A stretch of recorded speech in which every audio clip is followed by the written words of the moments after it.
عشان أعرف فوني المعلومات الكاريخ الدنيا تنقدر تأجمع انتهى عن ترجع اتناقوا يجاء مكان كيا آدم اسمان بورو يمكن أمو آدم داغا دون ألو تخياتي أروميا بها أنا إتو آرام إيسو إتو دارتي أنتو أبا خيا اسمان بورو تيجي أنا تيجي مرينا روبا إيرا مبارا kudha sagal saddeettamii lama yooniin dhiyaatu ani immoo yeroo ammaan kana miidhaa mootummaa wayyaaneetiin ari'amee biyyaa bahee biyya ollaa keessaan jiru biyyaa kan na baaseef akkuma beekamu bara 2006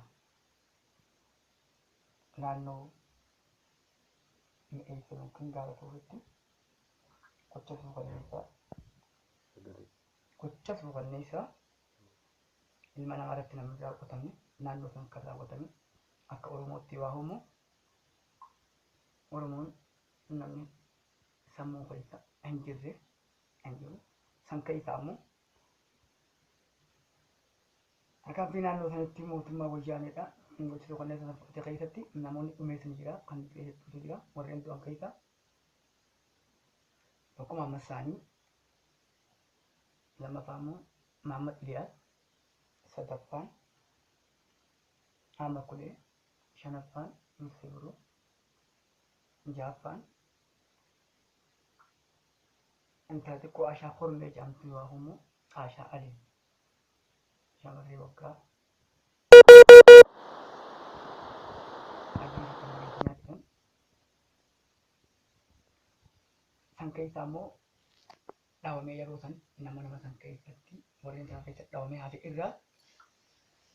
nama tokko warri dhume immoo lubbuudhaan ni dhume yoo homo ni du'anii an ammoo hin duune hin jiraanne jireenya gadaduu keessan jiraachaa jira jireenya gadaduu kana keessatti dhaawamee hospitaala dhaqee hospitaala kan keessatti immoo akka nama tokkotti akka nama dhaawametti yoo ammoo kan kuusaa tokkotti waan barbaachisu yaala osoo hin argatin lammata achirraa fuudhanii hospitaala na baasanii mana hidhaa amma biyya ollaa seenee biyya ollaa kana keessatti argama sanirraa kan ka'e immoo akkuma bara 2006 dhaawamee osoo yaala hin argatin bahee mana hidhaa wayyaanee keessa ture kasaniin ammallee osoo yaala hin argatin biyyaan ollaa tan keessa jiraatan keessatti haalli kun hammaachaadha jijjiiramee yaala hin arganne akka laaltan gartan kana kun wanni asirratti maxxanse kun yaali naaf godhamee immoo nam tokkollee na gargaareeti miti anummaan ammoo rakkoo waan hedduudha nama barsiifte rakkoo irraa kan ka'een feestaalaa fi pilaastara waan jedhamu isin maxxanse sagaraa fi miidhaan jiru kana as keessa kuusee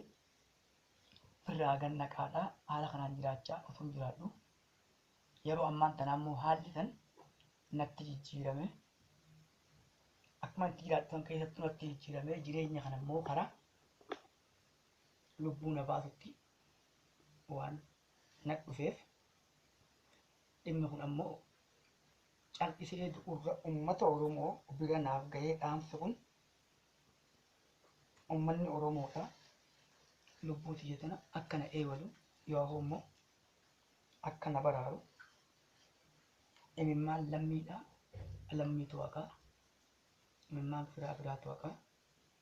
kan jiru sammuu tiyya amansiisee yoo ammoo abdachiisee dhaamsa kana akka isin biraan gahu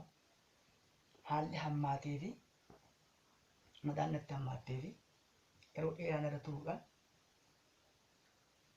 akkan dhaamsa kana isin biraan gahu na dirqamsiisee dhaamsa koo kan Oromummaadha kan ammoo lafummaa kan dhiigummaa kan lammummaadha isin biraan gaachuudhaaf kan dirqame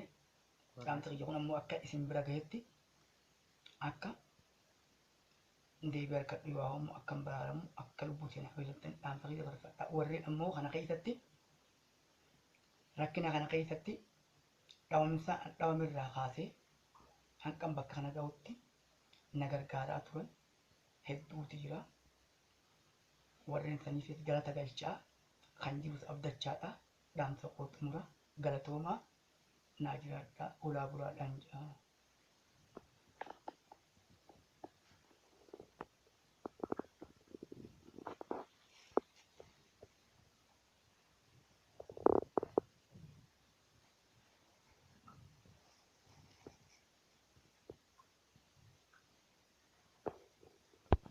Isbitaalaa na baasanii mana hidhaa Ciroo yookiin Karshallee Ciroo jedhamtutti achi na geessanii bakki inni dhawamees naannoo lafa qaama saalaatii fi uffaa kana jidduu dhawameetiin gama duubaatiin na baate bakkuma agartan tana gama duubaatiin na baate achirraa immoo hamma xiqqaa yaala guyyaa 8 kan hin argattu cinaacharraan sagaraan fi fincaan akkanaa ba'an taasisanii haala saniin jiraachaadha. Hidhaan hidhame immoo akkuma hidhametti hidhaa Ciroo osoo hin ta'in ma'akkalaa keessa ture yeroo dheeraadhaaf dhukkubbii fi osoo yaan argatin akka namatti osoo hin jiraatin yoo fedhan akkuma dhukkubu kanatti yeroo silaa namni immoo dhukkubsataan akka dhukkubsata ciisutti bakka sana osoo hin argatin uleen irra dabalamaadha. Gaafa adda adda gaafataadha. Sa'aatii malee mataa tanaa wajjin qabbana keessa sa'aatii dhanbaasina keessa rabbii wajjin bara 2013 ma'akkalaa isaan gaafatuudhaan amma biyya ollaa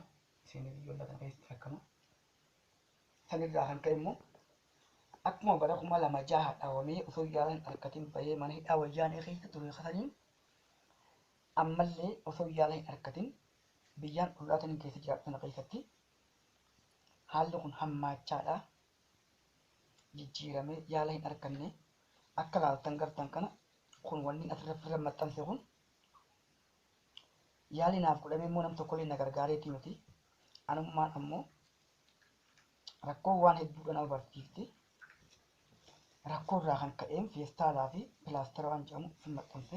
sagaraa fi fincaan jiru kana as keessa kuusee